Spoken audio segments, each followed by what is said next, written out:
Welcome back to The Charismatic Voice. I am so impressed with Alissa White-Glues and her new band called Blue Medusa.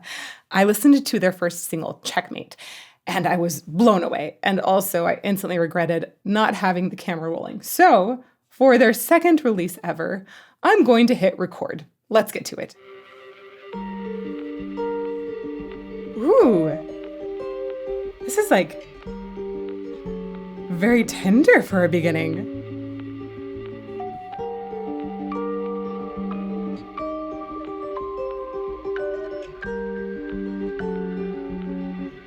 Ooh.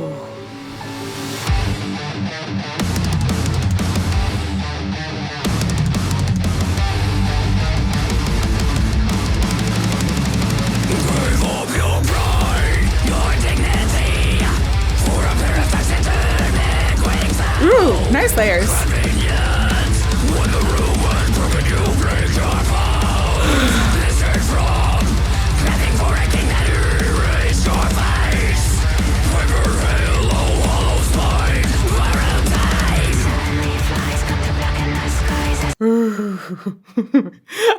This feels like I have some sort of sisterhood moment going on. Also, there are interesting chapters.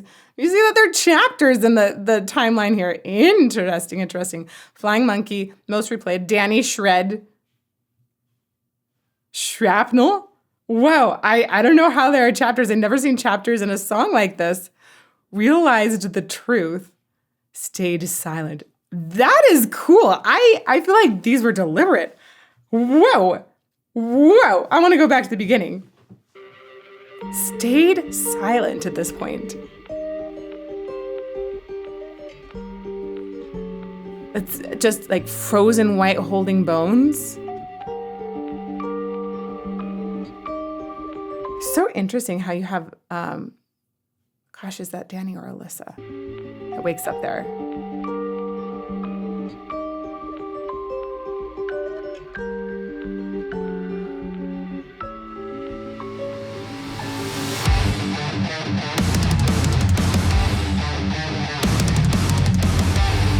I think that was Danny.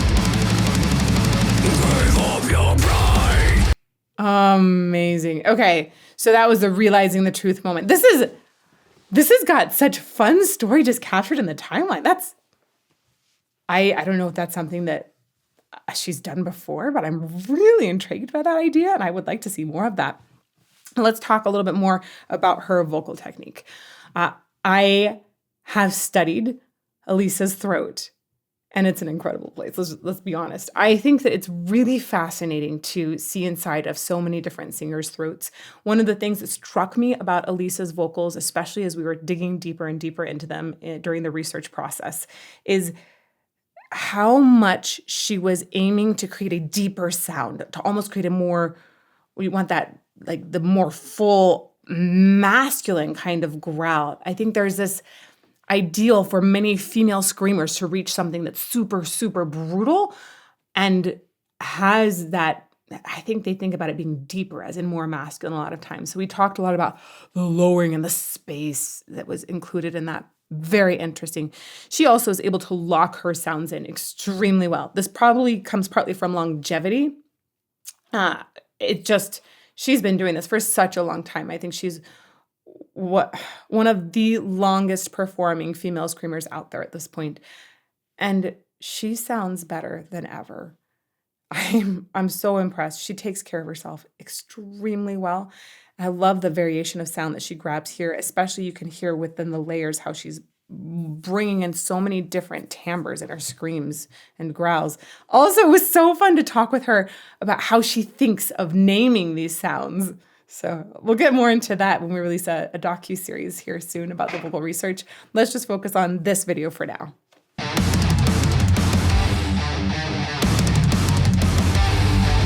Her hair is so gorgeous too. Blue forever.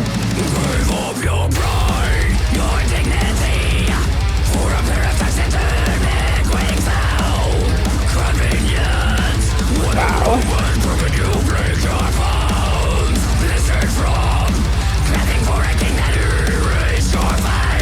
The way she's able to reach those mega lows, that's one of the things I think we need to particularly listen to in Alissa's voice, and question also, like, is this like an epitome that female singer screamers should have too? This is definitely something Alissa's gone for, but should every female be aiming to be lower and lower and lower, or should we have more high screamers? Or, I think it all comes down to personal preference in the end. But I still think it's really worth asking about. Do females necessarily need to create lower and lower? And Alissa is definitely one of the people leading the field where she has done that and sounds awesome when she does it.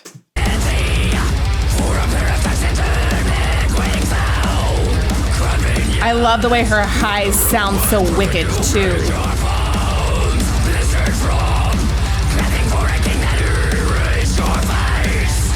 Raise your face. She works so hard on her enunciation too.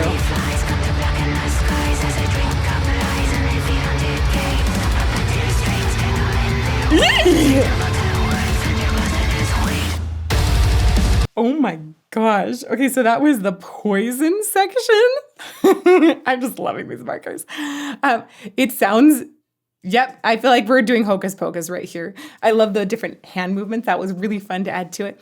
But especially the airiness of the sound is great. You have like, a lot of times Witch's voices will have a lot of press quality, and when they get a little bit lower, they get breathier, almost like they have some sort of, honestly, now that I'm thinking about it, is our stereotype of a witch's voice, I think that there might be some sort of vocal malady that's happening. Because it's really high up here, and then it kind of goes down, and it's often very breathy down there. So there's a lot of breathiness that Alissa's brought into the tone, and even the harmonies have it's almost like archaic composition that the harmonies are following.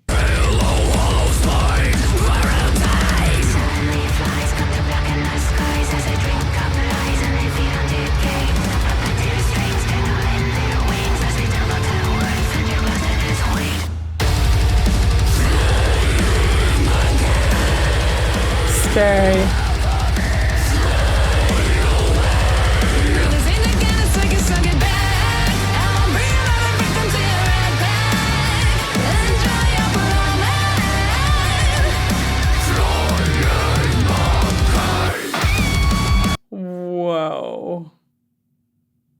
Whoa. She did such a fantastic job with these like more pop-centric vocals and stylization. She's a huge fan of Britney Spears. I love, again, in the recording booth, I remember when we put this mic on, it was like the Britney mic. I remember getting so excited. It was so endearing and cute. Also, I love that she's gone to Britney concerts and is really, truly a mega fan of Britney Spears. I think her delivery here has that directness that Britney has, although, of course, in a totally different context. It's actually...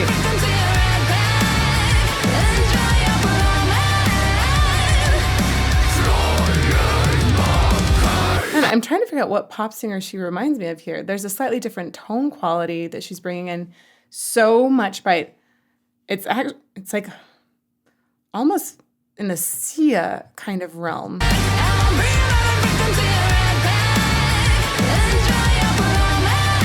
got really nice mixed registers going on too.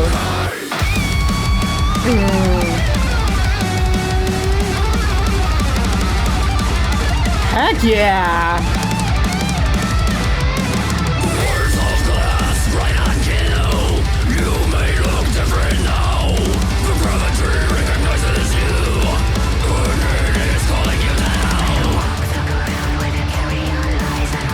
Okay, so I think I was mixing up the two other band members. You have Alissa and Danny are your other band members. But I think that we had Alissa was the one that looked up at that one point, because I think I flipped them when I saw them earlier. So just note to self and note to everybody, do a double check on who's who. I'm not as familiar with those two. I've been only familiar with them through Blue Medusa, actually. But I like the sound of the entire band a lot. And Danny on the guitar blows me away. Like, amazing guitar solos. I'm very, very excited to see where they go.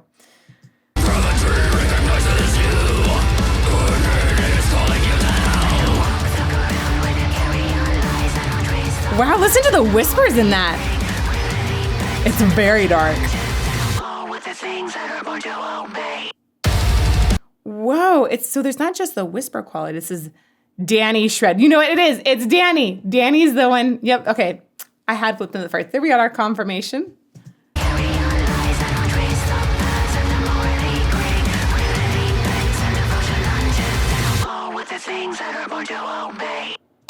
It's interesting. It isn't until the very end that I realized there's actually even more distortion behind her voice. Because after obey, there's a little screech that happens. What cool layering on that drop. It's like, the whisper sounds like it's going through some distortion, essentially. Awesome. So powerful.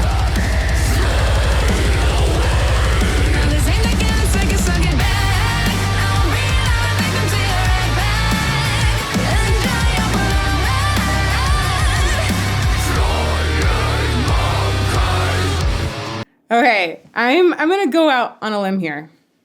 I'm gonna say I'm developing more and more preferences when it comes to where screams and distortion come in. And I think that I prefer having more interweaving of the two. I like it if I have 2 minutes of just screaming, it's like my ears somehow become a little bit numb to it sometimes. Sometimes if you have like crazy variety, like Will Ramos does really with Lorna Shore, it's tons and tons of variety, my ears aren't becoming numb. But I think you need to have tons of tricks in your sound catalog to be able to achieve that. In most cases, I want that weaving to have cleans as well. I really like it when we get more cleans woven in with harshes, and I think that the extremes of both are just awesome. I love that Alissa is weaving in even more frequently with cleans and different types of cleans. Sometimes it's very airy, sometimes it's very powerful, sometimes we're even at just pure whispers.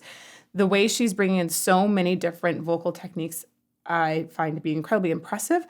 But I also just, at an emotional level, I feel like I'm reacting more strongly to that because she's essentially built me up often with melody and then releases into screams.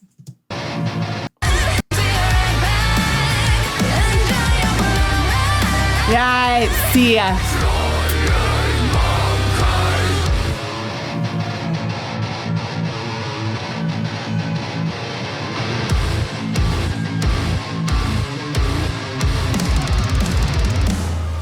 Red shoe.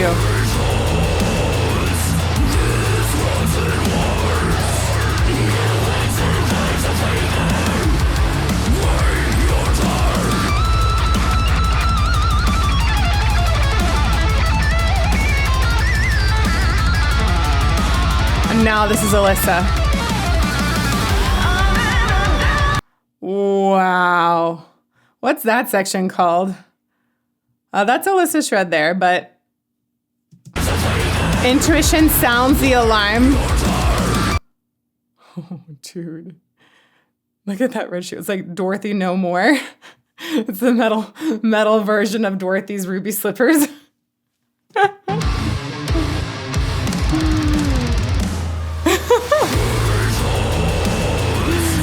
Dude, this is dork.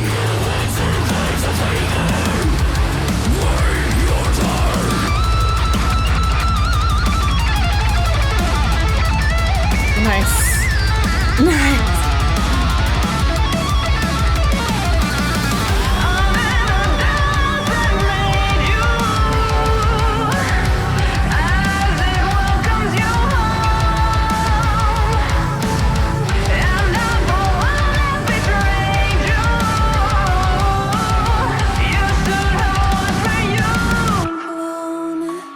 Wow.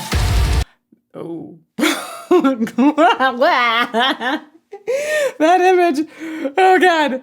I think the amount of nasality that she's bringing here, it's not just snarl, it's really getting right here. It has a great piercing, gnarly quality to it that is such a fun timbre to lean into at this point. It really, you're like, whoa, right? It's perfect for bringing a little extra heebie-jeebie in a good way, a very, very good way. I also want to mention, I think Alissa is a great example of somebody who cross-trains really well. She's cross-training her body and her voice at the same time so that the two support each other, but she's also cross-training in different types of singing.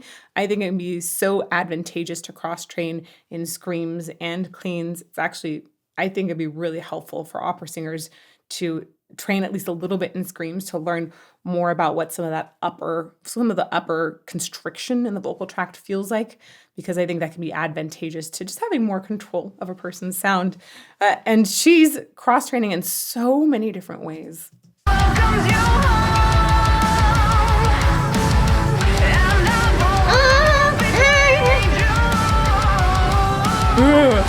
It's also got some like slightly exotic ornamentation going. Beautiful airiness there. Wah!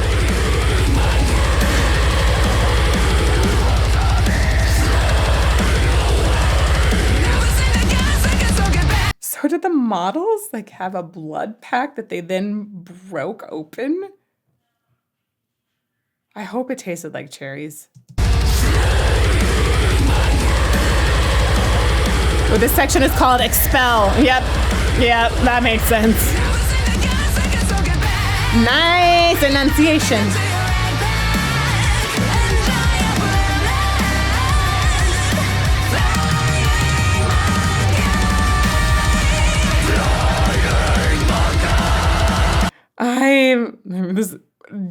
I think that those exactly, since this is Flying Monkey, we are talking pure Wizard of Oz, you guys. This is definitely, it's like such a dark Wizard of Oz illusion there. Amazing. I had another thing to mention, but I'm caught up in the Flying Monkey moment now. There we go. Especially the way she's dancing, it feels like we're weaving in so many different types of genres. The groove here it doesn't feel to me like a metal groove anymore. Somehow it feels like we've gone into our pop realm, or maybe even like an R&B realm. It's defying, I think, any box that we might put it into.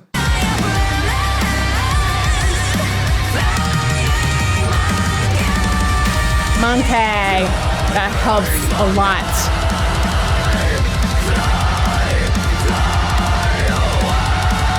It's totally witchy. Yep. Nice. I like that riff. Ooh, so detuned. Oh my gosh. Ooh, creepy. Okay, so stick with me here. I think I haven't paid too much attention to the lyrics in this so far, which feels like a huge oversight at this point, but I think it feels like she's almost bringing in a Wicked Witch moment here, where there were all the statues, right, at one point, and it felt like these statues then came alive. And of course, Alissa is playing, we actually have all three playing a witch. So maybe we have a witch of the north and the south and which one is Glinda? Maybe it's the south or west and east would be the sister. Anyhow, it feels like we are definitely having some Wizard of Oz illusion, but in a totally written way, even very written from Wicked as well. And instead of it being a nice fairy tale, it actually is allowed to be incredibly dark. If you think about the Wizard of Oz and you get into that writing, I think it's scary. Even though we like to introduce kids to it, and I was even Glinda the Good Witch in high school and had all the munchkins around me. They were adorable. The story's really dark. A house lands on a witch and kills her, right? It's dark anywhere you look at it. So I think that this is a really fun reimagining of that idea. It should be dark.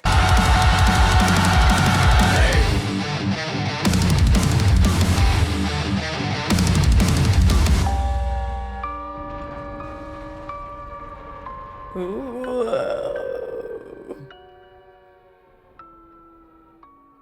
That sounded like a siren at the end. So cool. Check out Checkmate, you guys, if you haven't already. I am so excited for where Blue Medusa is going, and I can't wait for them to release their full album. Just 2 songs is not enough to satisfy me right now. If you want to see an interview, 1 of 2 with Alissa, check out this playlist over here, or there's some more analysis of her singing as well. And may you fall more in love with music every day. Mwah.